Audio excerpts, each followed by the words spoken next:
Okay, so today we're going to talk about the next chapter, I guess the first chapter after break here, nutritional ecology. Basically, the idea here is we're going to kind of take a little brief mini course here in nutrition, right? And the idea here is to understand what maybe the requirements for certain animals are, what sorts of things we might need to be concerned with when we're trying to, say, manage for a specific animal, and why, right? So it's not going to be a real heavy duty, massive version of this, right? Like you would take, say, in nutrition, or if you took A&P with me or anything like that. But it will be kind of an overview of those topics. So I can pull my screen up here. Okay. So the idea here, like I said, is basically just to kind of understand a little bit about how animals survive, right?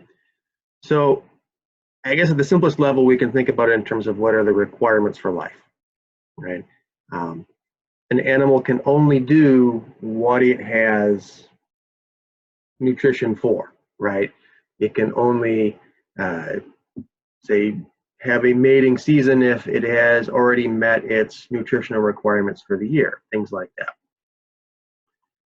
And so a couple of the key points here, right, are that a lot of these life history events, not just reproduction, but also, say, competition. You know, we talk about deer, bucks will, wrestle and grapple with each other. That requires energy. It also, of course, goes into growth, maintenance, all of those sorts of things. And is really built around kind of these key ideas here, okay? So of those key ideas, one of the things that we'll start with is what's called basal metabolism. Okay? These are the things that are keeping you alive, right? So breathing in and out, pumping blood around your body, okay? Things that are continuously happening, just kind of in the background, right? And from this idea, from these basic processes that are always happening, right, we have a certain energy budget that must be met, okay? And to meet that energy budget, we operate at what's called the basal metabolic rate, right, or BMR. And the BMR might be a term you've heard before. And again, this is basically just the energy required to support these processes. And depending on the kind of animal, right, some animals have a higher BMR, some animals have lower ones, right? So birds generally tend to have higher ones than mammals do. When we talk about cold environments, animals that live in cold environments, they tend to have higher BMR than ones that live in, say, drier or warmer environments. The desert doesn't have to be warm.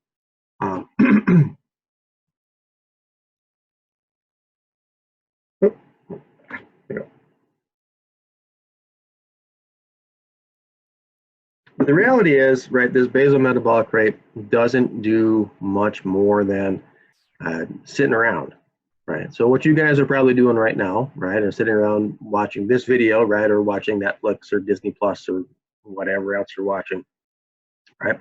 You're kind of operating at that basal metabolic rate, right? But normally, right, you're going to be getting up, you're going to go to the kitchen to get a beer or whatever you're doing, right? You're going to get up and expend more energy. And so ultimately, the amount of energy an animal spends during the day usually tends to be somewhere between 2 or 3 times what that basal metabolic rate actually is. And the reason for that is just simply doing things costs more energy, right? So even something as simple as standing is 20% more expensive than sitting down or lying down, okay?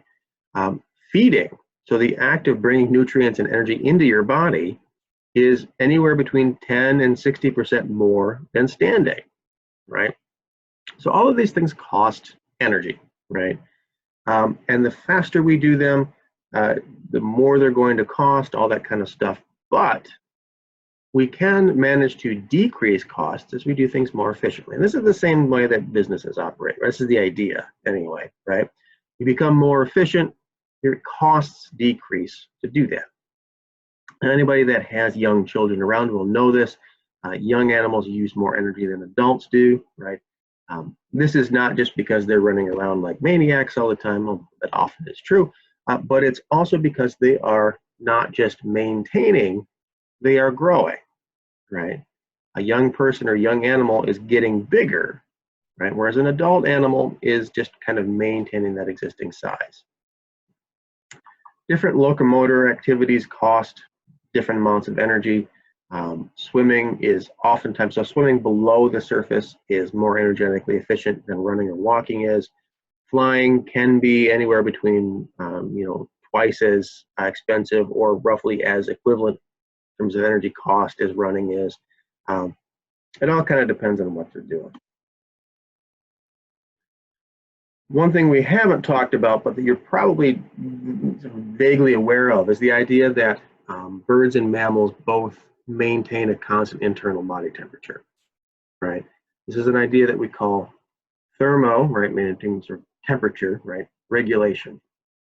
And thermoregulation costs energy, right? It is something that costs us a little bit of the calories we bring in, okay?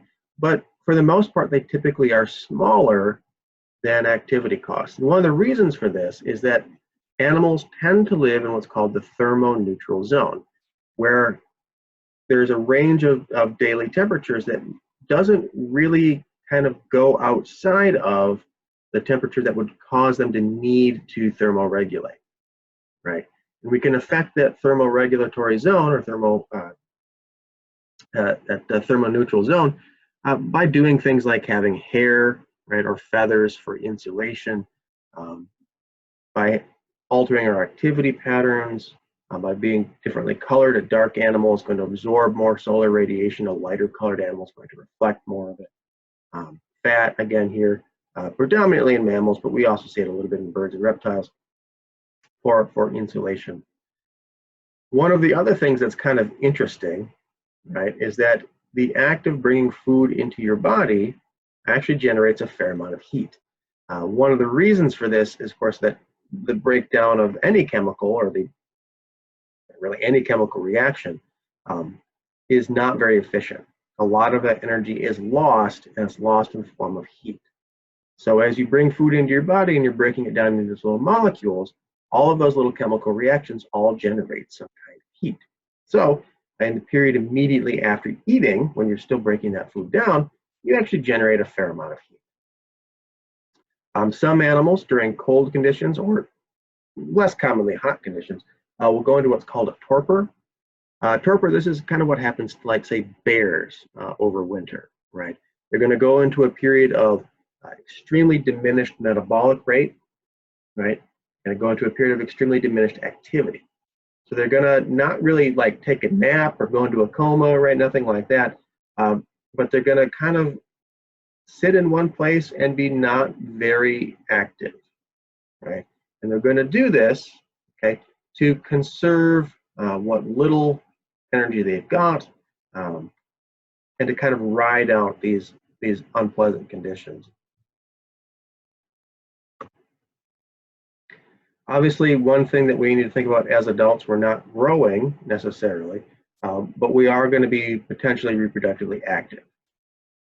Okay, and so there's a lot of different costs here associated with reproduction. Okay, so obviously the manufacture of gametes, right, sperm, egg, those cost energy. The act of mating costs energy. In a lot of animals, there's often an elaborate courtship behavior that, again, is energetically expensive. Okay, and so this can be a kind of an important seasonal cost for a lot of animals. If you're little, generally things cost more. Okay, reasons for this we're not going to get into, but the idea here has to do with energy efficiency. The smaller you are, the less efficient you are at both generating energy and sort of maintaining body heat and body temperature. Depending on whether or not you are very active at birth or near birth versus animals that require a little bit of time, say, in the nest, okay, this can alter not only your energy requirements, but also energy requirements of your parents. In mammals, okay, because we have internal fertilization we've developed inside the womb, the more of you there is inside mom, the more expensive you are, right? So as pregnancy proceeds, as the animals, the fetuses within mom continue to get larger, they get needier, they get costly, more costly. Reproduction costs for males, right, can include things like weapons, right? So antlers or horns that they use in competition to gain mates. Oftentimes we see that the largest males have the greatest reproductive success. So getting big in the first place can be a reproduction-related energy requirement. Okay. And again, thinking here about mammals specifically, during the period where the animals are not yet weaned, the offspring are not yet weaned, and so they're nursing, that costs energy to mom. Mom has to produce milk, okay? That requires not only calories, but also water. We can go ahead and calculate what are called energy budgets, okay, based on laboratory kind of experimental numbers, right, to kind of get a sense for how many calories an animal might need, and then from that we can go ahead and calculate, say, herd size, energy budgets, and things like that. There are lots of different ways we can do this. The simplest way we can do this is literally just to sit and watch animals and see how many hours a day they spend doing different things, and then take lab data, okay, in terms of the calories spent doing those things, and kind of calculate a budget that way.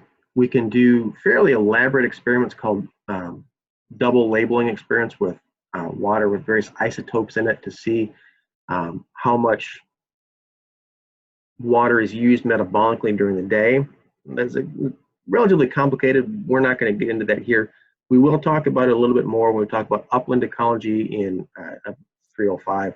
But for here, we're just going to kind of leave it as an idea. Okay, so we're going to cut off there. When we come back to the next video, we will talk about specific nutrient requirements, things like proteins, fats, carbohydrates, stuff like that, and see how those budgets may tie into, say, management activities.